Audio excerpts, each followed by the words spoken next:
Hello साथियों, तो आप लोग कैसे? उम्मीद करता हूं कि आप लोग ठीक और स्वस्थ होंगे। आज मैं ऐसा क्वेश्चन लेकर आया जो अभी तक किसी ने नहीं बताया। इस क्वेश्चन मैंने खुद से बनाया और ये 2024 के पेटेंट एग्जाम के लिए बहुत ही महत्वपूर्ण है, जो कि अवश्य एग्जाम में आएगा। आप इस पर पढ़ लेंगे, इस वीडियो देख लेंगे तो आपको एग्जाम में कम से कम 10 से 15 नंबर ऐसा ही मिल जाएगा। एक वीडियो में आपको 10 से 15 नंबर आपको क्या चाहिए, और एक वीडियो देखिए शुरू से अंत तक। और एक खास बात, इस वीडियो के बीच में एक चीज और भी बताना है कि एग्जाम में फर्स्ट डिवीजन कैसे लाए। तो चलिए बिना देर की आज का क्लास चालू किया जाए। तो चलिए, अब सबसे पहले मैं आपको बता दूं कि आज पढ़ने वाले क्या है। तो आज विज्ञान का महत्वपूर्ण 5 क्वेश्चन लेकर आया हूं, जो कि एग्जाम में जरूर ही आएगा। आप 5 क्वेश्चन देख लेंगे तो कम से कम आपको 20 नंबर यहीं पर क्लियर हो जाएगा, 20 नंबर एग्जाम में आ जाएगा। तो चलिए, एक वीडियो में आपको 20 नंबर मिला, आपका चाहिए। और ये तो देखिए, हम पढ़ाएंगे विज्ञान के 5 क्वेश्चन।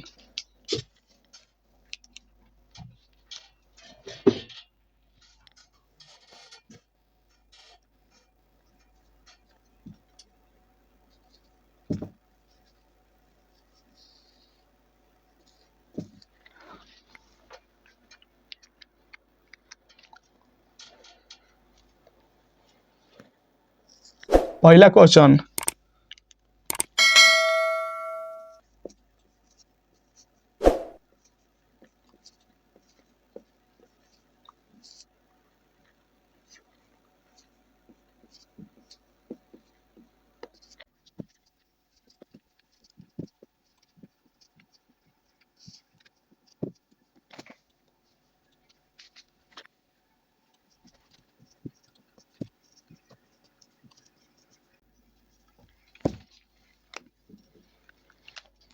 तो जैसा कि आप लोग देख रहे हैं, बहुत पर मैंने क्वेश्चन लिख दिया है। क्वेश्चन पहले देख लीजिए। स्वयंपोषी पोषण एवं विषमपोषी पोषण में क्या अंतर है? ये क्वेश्चन एग्जाम में जरूर ही आएगा। आप इसको देख लीजिए, एक बार मैं बता दे रहा हूँ। तो आपको स्वयंपोषी और विषमपोषी में अंतर बताना है। चलिए मैं आपको बता देता हूँ। सबसे पहले आपको लिखना होगा, एग्जाम में अंतर और लिखना है। तो सबसे पहले पेज में अपना पेज को 2 भाग में बांट लीजिए। उसके बाद जिसका अंतर बताना है उसको एक साइड लिख लीजिए। जैसे मैं इसको स्वयंपोषी और विषमपोषी में अंतर बताना है।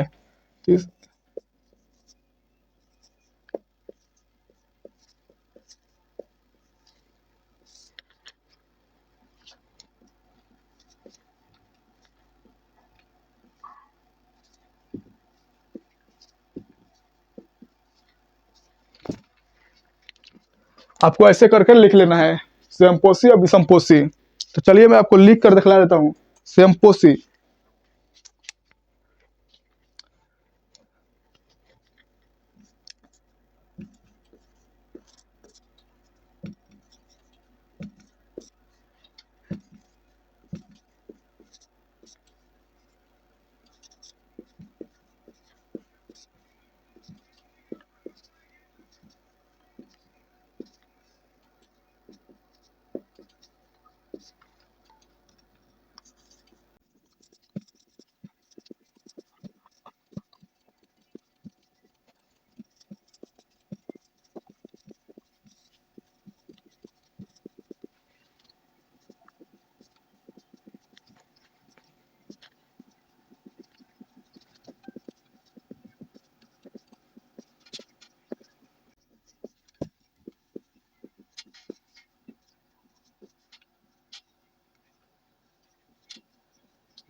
लिखना।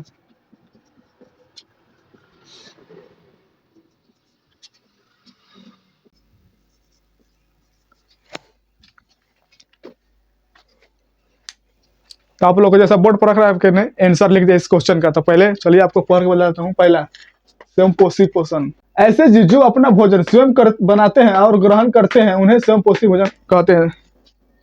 जैसा कि मैं आपको इस टॉपिक समझाता हूँ। स्वयंपोषी पोषण, ऐसे जीव जो अपना भोजन स्वयं बनाते हैं और स्वयं ग्रहण करते हैं, उनको स्वयंपोषी पोषण। आपको लग रहा है ऐसा कौन? आपको बता दूं कि ऐसा धरती पर सिर्फ एक ही जीव है जो अपना भोजन स्वयं बनाता है और स्वयं को ग्रहण करता है। जिसे हम लोग क्या कहते हैं? पेड़ पौधे।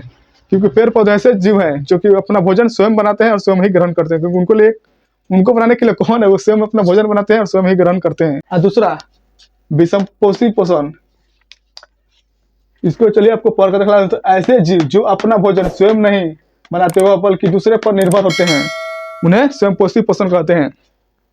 जैसे कि आपको बता दो, जीव जंतु, जितने भी जीव जंतु है, मानव जीव है, सब ये विषमपोषी है, क्योंकि मानव दूसरे पर निर्भर है। जैसे कि हमें साग सब्जी चाहिए तो हम पेड़ पौधे पर निर्भर होते हैं, इसलिए हमें विषमपोषी कहा जाता है। जीव जंतु भी वैसे ही, जो कुछ भी खाते हो दूसरे पर निर्भर होते हैं, इसलिए उन्हें विषमपोषी कहते हैं। चलिए, जैसे मैं आपको एग्जाम्पल देकर दिखला देता हूँ, एग्जाम्पल देंगे तो और अच्छा रहेगा। जैसे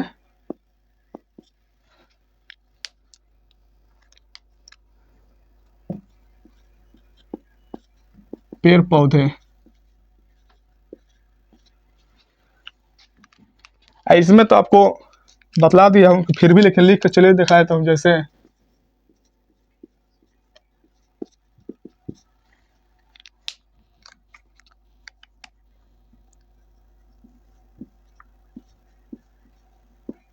जीव जंतु, मानव, जीव जंतु।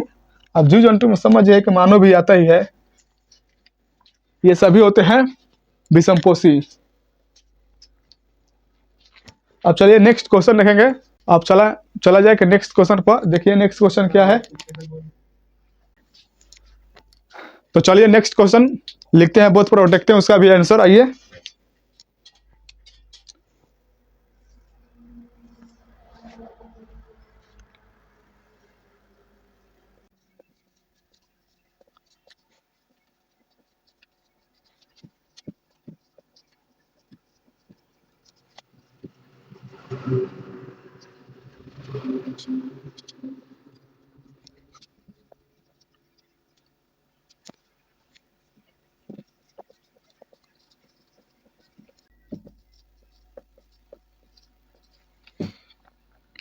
जैसा कि देख रहे हैं बोर्ड पर, मैंने क्वेश्चन लिख दिया। नेक्स्ट क्वेश्चन ये है कि कोई वस्तु सजीव है, इसका निर्धारण करने के लिए हम किस मापदंड का उपयोग करेंगे। तो आपको बता दूं कि आपको पता करना है कि कोई वस्तु सजीव है या मृत है, इसको पता करने के लिए आप किस मापदंड का प्रयोग करेंगे। तो यहाँ पर सिर्फ क्वेश्चन है कि आपको सजीव का पता लगाना, जीव सजीव है, आपको कैसे पता लगाना है। तो चलिए मैं आपको बोर्ड पर इसका आंसर लिखकर दिखलाता हूँ, आप समझिएगा कि वो कैसे पता लगाया जाता है कोई जीव सजीव है।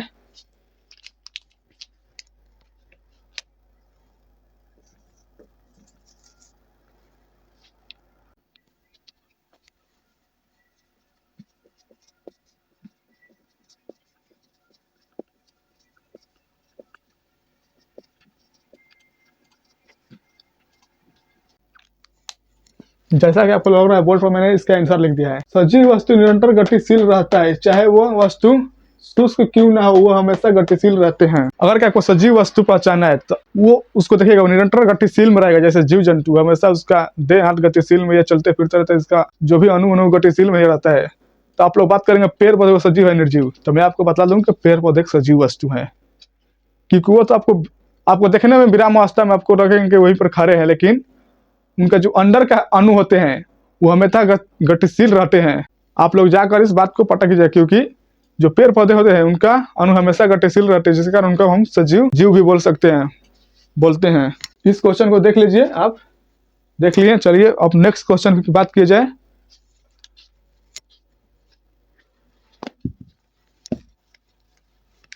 जैसा कि मैंने बताया था वीडियो के शुरू में कि आपको एग्जाम में फर्स्ट डिवीजन लाने के लिए बताने वाला हूँ, तो मेरा बात ध्यान से सुनिए। एग्जाम में फर्स्ट डिवीजन कैसे लाया जाता है। एग्जाम में फर्स्ट डिवीजन लाने के लिए अब जो भी टॉपिक पढ़ रहे हैं उसको ध्यान से पढ़िए। ऐसे कई बच्चे देखते हैं कि कोई टॉपिक हो गया उसको देख लिए और थोड़ा बहुत पढ़िए, हो गया आप हम इसको तो हो गया, पूरा कंप्लीट कर लिए, लेकिन नहीं।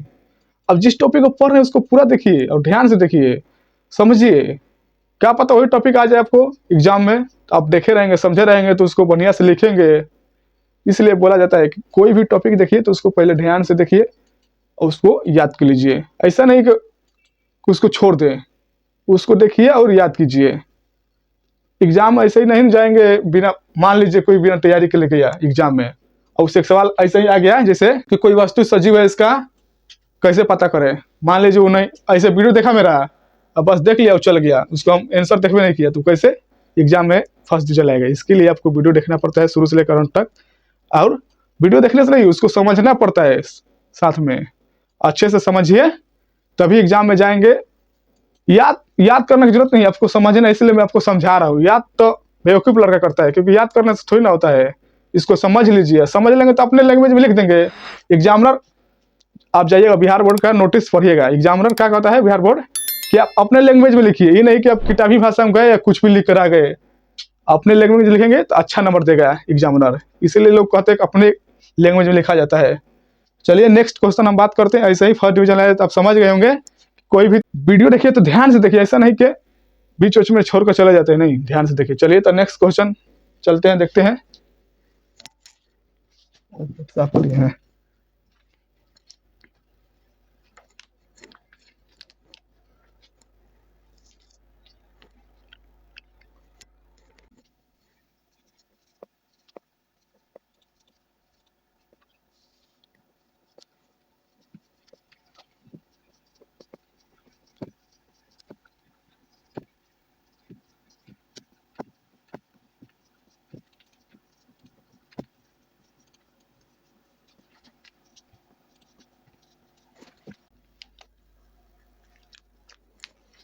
जैसा कि देख रहे हैं बोर्ड पर मैंने नेक्स्ट क्वेश्चन लिख दिया है कि प्रकाश संश्लेषण के लिए पेड़ पौधे कच्ची सामग्री कहाँ से लेकर आते हैं।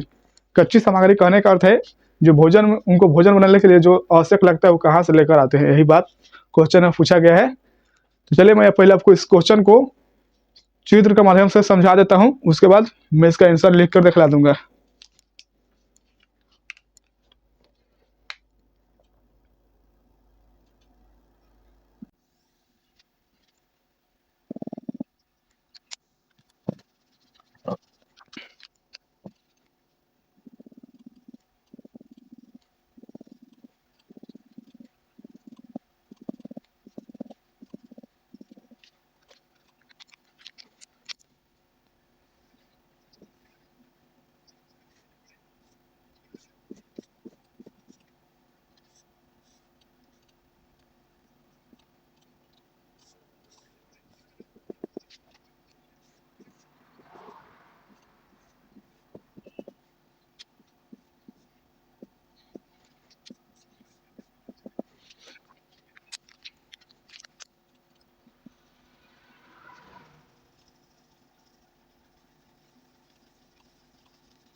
जैसा कि देख रहे हैं बोर्ड पर मैंने चित्र बना दिया है, ये है पेड़।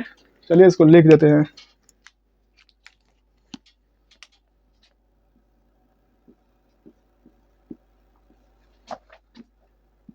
ये है पृथ्वी, जल। देखिए लिख दिए हैं। ये है पेड़, चित्र बन जाएगा, इस समझाने के लिए बनाए हैं। ये है जो आपको ये रेखा रोक रही है पृथ्वी, जिस पर पेड़ लगाइए, इसके नीचे जल भरा हुआ है। आप लोग जानते ही होंगे धरती के नीचे जल भरा रहता है।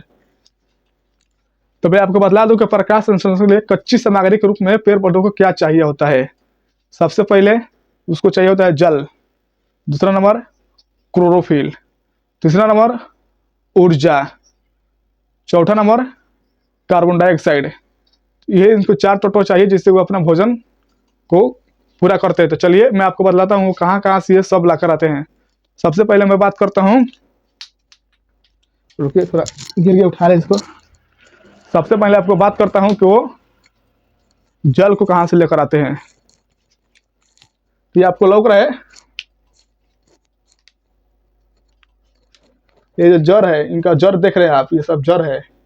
ये है पानी, इनके अंदर कोशिकाएं पाया जाता है जो कि ये जल को ये लेकर कहाँ जाती है, यहाँ पर लेकर इस तरह से जैसे पट्टों में लेकर जाती है जल को। तो इनको जल कहाँ से मिलता है, धरती के नीचे से। किस माध्यम से ले जाते हैं, कोशिकाओं के माध्यम से कहाँ पहुंच जाते हैं, पट्टियों में। उसके बाद दूसरा नंबर, इनको क्या चाहिए, कार्बन डाइऑक्साइड। कार्बन डाइऑक्साइड कहाँ से मिलता है, कार्बन डाइऑक्साइड वायु में होता है। वायु, मान लीजिए ये वायु है, वायु में आपको पता ही है कि कार्बन डाइऑक्साइड रहता है। तो पत्तों में एक रंध्रमय छिद्र पाया जाता है। आप और पट्टों को सूक्ष्मदर्शी लेंस से करके आप पूरा इसको जूम करके देखिएगा तो उसमें छोटे छोटे छोटे छोटे छिद्र पाया जाता है। उस छिद्र को क्या बोलते हैं,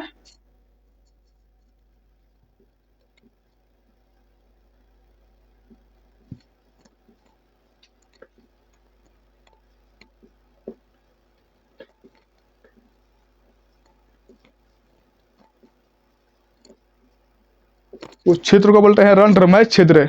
ये भी याद रखिएगा, पूछता है 1 नंबर कल में कि जो कार्बन डाइऑक्साइड पट्टों को किस क्षेत्र के माध्यम जाता है, तो रंध्रमय छिद्र। यहाँ से देखिए 1 नंबर भी ऐसे हो रहा है क्लियर। तो आप इसी वीडियो में जुड़ा रहिए, देखिए सब यहाँ पर क्लियर होता है। उसके बाद उसको कार्बन डाइऑक्साइड पट्टे के माध्यम से ले लिया, उसके बाद उसको चाहिए क्या चीज, ऊर्जा। ऊर्जा कहाँ से लेगा, वो लेगा सूर्य से। मान लीजिए सूर्य है,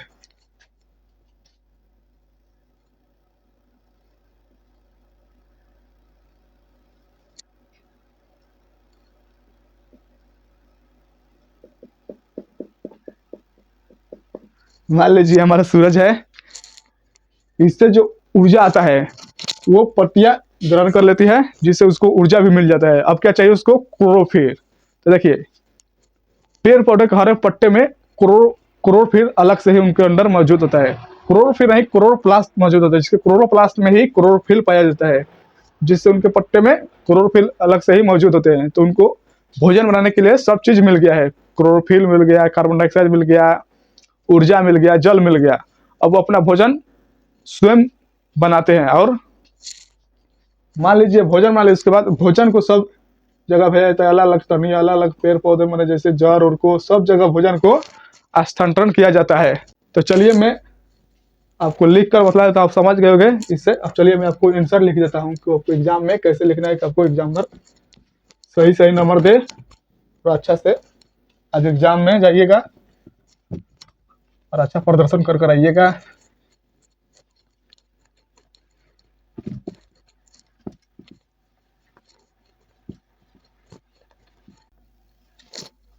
तो चलिए इस क्वेश्चन का आंसर लिखा जाए, देखिएगा।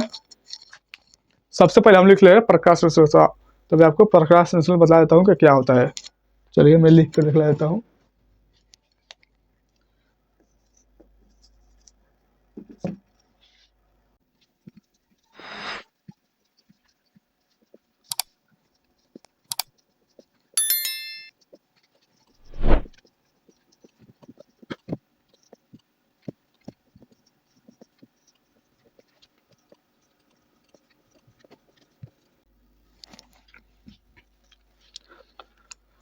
सबसे पहले प्रकाश संश्लेषण क्या होता है। तो प्रकाश संश्लेषण एक विधि है जिसके माध्यम से पेड़ पौधे अपना पोषण को पूरा करते हैं।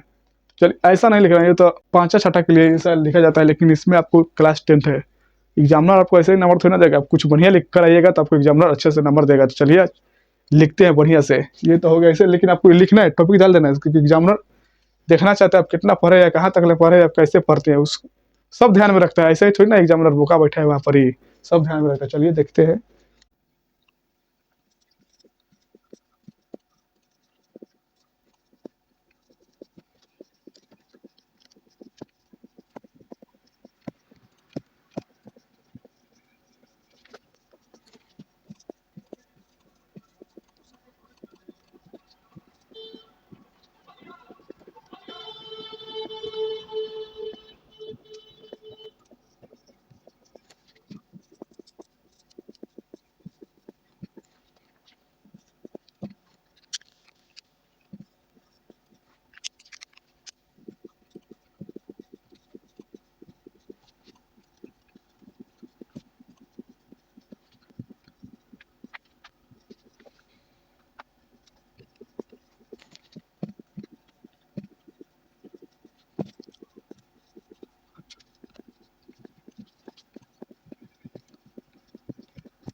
जैसा कि आपको बोर्ड पर लग रहा है, मैंने इसका आंसर पूरा लिख दिया है। तो चलिए मैं आपको इसको पढ़कर बतला देता हूँ कि मैंने क्या लिखा है। तो आइए इसको पढ़ा जाए।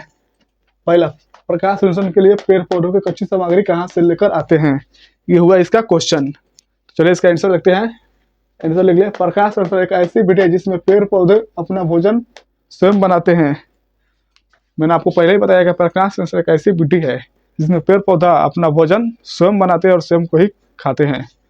उसके बाद प्रकाश संश्लेषण के लिए पेड़ पौधों को 5 पोषक तत्वों की आवश्यकता होती है। मैंने आपको जैसा कि बताया था कि पेड़ पौधों को भोजन बनाने के लिए 5 कच्ची सामग्री की आवश्यकता है, उसी को हम पोषक तत्व लिखे हैं। वो कि 5 पोषक तत्वों की आवश्यकता होती है। तो कौन कौन से 5 पोषक तत्व होते हैं मैंने आपको पहले बता दिया, फिर भी लिखकर आपको दिखलाया है। पहला, जल। जल कहाँ से आते हैं? तो मैंने आपको चित्र में जैसा कि बताया था कि जल भूमि के नीचे से आता है। तो जल देखिए, पेड़ पौधों को जल उनके जड़ के माध्यम से भूमि के नीचे से प्राप्त होता है और वह कोशिकाओं के माध्यम एक स्थान से लेकर पत्तियों तक पहुंचाया जाता है। मैंने जड़ से जल को उठाया जाता है और कोशिकाओं के माध्यम से पट्टियों तक पहुंचाया जाता है, क्योंकि प्रकाश संश्लेषण की प्रक्रिया जो होती है पट्टों में ही होती है, क्योंकि सूरज का प्रकाश पट्टों में जाते हैं, इसलिए प्रकाश संश्लेषण की प्रक्रिया पट्टों में ही होती है। तो इसलिए जल को कहाँ पहुंचाया जाता है? पट्टों तक। उसके बाद दूसरा चीज को क्या चाहिए? कार्बन डाइऑक्साइड, जिसको हम CO2 लिखते हैं। रासायनिक सूत्र है कार्बन डाइऑक्साइड का CO2। इसको कहाँ से प्राप्त होता है? तो देखिए, पेड़ पौधों को कार्बन डाइऑक्साइड वायु से रंध्र में छिद्र द्वारा ग्रहण किया जाता है। यानी मैंने आपको आगे ही बताया था कि पत्ता में एक छिद्र होता है जिसे रंध्र में छिद्र कहते हैं। एक नहीं, ऐसे अनेक छिद्र होते हैं जिसको हम रंध्र में छिद्र कहते हैं। आप जब सूक्ष्मदर्शी से उसको जूम करके देखिएगा तो आपको वो लौकेगा। तीसरा, ऊर्जा उसकी कहाँ से? तो ऊर्जा, पेड़ पौधे ऊर्जा को सूर्य से ग्रहण करते हैं। पेड़ पौधे माने ऊर्जा सूर्य से ग्रहण करते हैं। ये हुआ चौथा, उसका तीसरा। चौथा नंबर, क्लोरोफिल। पेड़ पौधों के पत्ते में क्लोरोप्लास्ट पाया जाता है जिसमें क्लोरोफिल उपस्थित रहता है। मैं बता दूं कि क्लोरोफिल पेड़ पौधों के पत्तों में ही पाया जाता है। क्लोरोफिल नहीं, क्लोरोप्लास्ट पाया जाता है पेड़ पौधे। क्लोरोप्लास्ट में रहता है क्लोरोफिल। तो आप लोग समझिए, क्लोरोफिल उनके पत्तों में ही पाया जाता है, क्लोरोप्लास्ट के अंदर ही रहता है क्लोरोफिल। उसके बाद क्लोरोफिल उपस्थित रहता है। उसके बाद भोजन को पूरा बनाने के बाद उसे पेड़ पौधे के सभी भागों तक पहुंचाया जाता है। अब मान लीजिए भोजन बन गया तो उसको आप सभी माने पेड़ पौधे हो गए, उनके छोटे छोटे टहनी हो गए, उनके पास पहुंचाने के लिए अलग से कोशिकाएं होती है जो कि उनको पहुंचाती है, जिससे अपना भोजन को पूरा करते हैं। ये आपको समझ में आ गया होगा कि प्रकाश संश्लेषण के लिए पेड़ पौधों कच्ची सामग्री कहाँ से आते हैं। चलिए इसको स्क्रीनशॉट मार लीजिए। चलिए अब नेक्स्ट क्वेश्चन आपको बताता हूँ।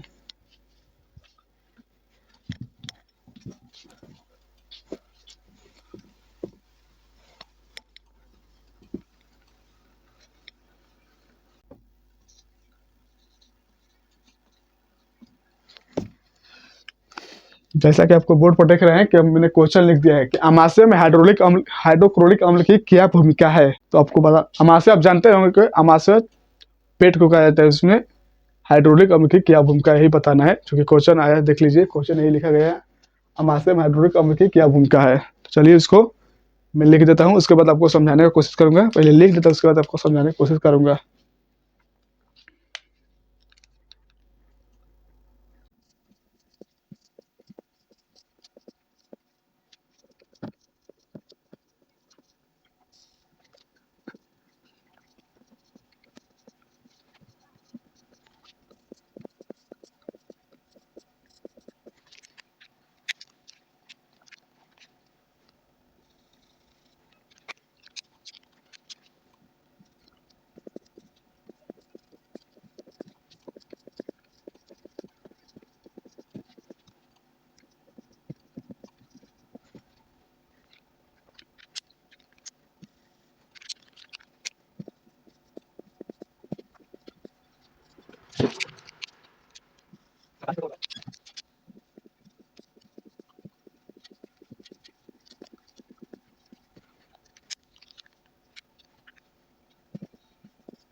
जैसा कि देख रहे हैं इस क्वेश्चन का बोर्ड पर मैंने आंसर लिख दिया, तो चलिए आंसर को पढ़ा जाए। हमारे अमाशय में हाइड्रोक्लोरिक अम्ल की महत्वपूर्ण भूमिका निम्न है। तो इसको निम्न लिख, उसको देखिए। पहला पॉइंट HCl यानी हाइड्रोक्लोरिक अम्ल। हाइड्रोक्लोरिक अम्ल को हम रासायनिक सूत्र में क्या लिखते हैं? HCl। तो HCl भोजन को छोटे छोटे टुकड़ों में तोड़ता है। आपको बता दूं कि HCl जो है, आप भोजन जैसे कि ग्रहण करते हैं तो भोजन कहाँ जाता है? हमारे पेट में जाता है। तो वो अम्ल का वही काम होता है कि वो भोजन को एकदम छोटे छोटे टुकड़ों में तोड़ता है। उसका दूसरा नंबर, ये हमारे भूख को बना रहता है। इसी अम्ल के कारण हमें भूख लगता है, जिससे हमको खाने की इच्छा प्रकट होती है, जिससे हम खाना वाना खाते हैं। तीसरा पॉइंट, ये भोजन को पचाने में कार्य करता है। जब भोजन छोटे छोटे रूप में तोड़ देता है, इसको पचाने का भी कार्य करता है। नोट, इसको देख लीजिए। हाइड्रोक्लोरिक अम्ल हमारे अमाशय से ही स्रावित होता है, यानी इसका कहने का अर्थ है जो भी हाइड्रोक्लोरिक अम्ल है वो हमारे अमाशय से ही निकलता है, यानी स्रावित होता है, यानी वहीं से निकलता है और उस वहीं पर ही कार्य करता है। ये अपना भोजन को तोड़ना या पचाना हो या भूख लगाना, वहीं पर ही कार्य करता है, जिससे हमें ये सब देखने को गतिविधि मिलता है। चलिए मैं आपको ये पूरा क्लास पढ़ा दिया हूँ, जिससे आप और क्या शुरू से लेकर अंत तक वीडियो देख लेते हैं तो आपको कम से कम एग्जाम में 20 नंबर तो आपको ऐसे ही मिल जाएगा। इस वीडियो से सिर्फ 20 नंबर है। तभी इसी के साथ क्लास से अलविदा लेता हूँ और फिर मैं क्लास में कल आपको मिलूंगा इसी जोश और जुनून के साथ। कल नए वीडियो के साथ मिलेंगे। बोलिए जय हिंद।